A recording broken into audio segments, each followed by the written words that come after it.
మాతృభూమి కోసం తమ ధన మాన ప్రాణాలను త్యాగం చేసిన స్వతంత్ర సమరయోధులకు పాదాభివందనం.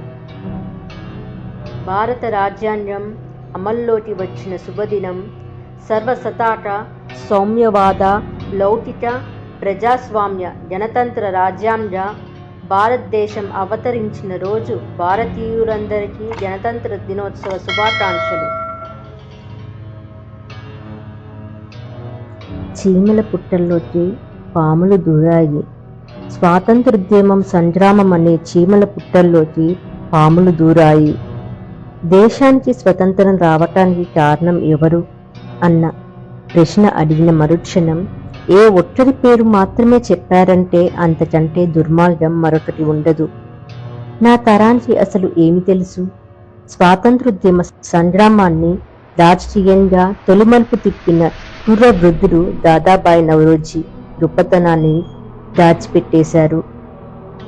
దేశం కోసం 19 ఏళ్లకే ఉరితాడుకు వేలాడిన ఖుదీరాం బోస్ తల నాకు కనిపించనివ్వలేదు.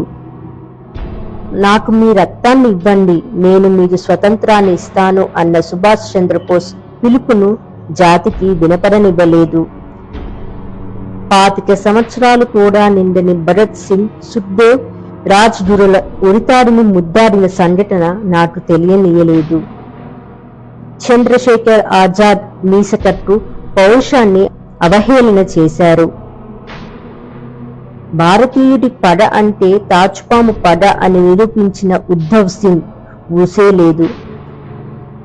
ప్రజాస్వామ్యం హక్కులనే తాళరాసే మీకు స్వాతంత్రం నా జన్మ హక్కు అని నినదించిన బాలగంగాధర్ తిలక్ ఎలా కనిపిస్తాడు?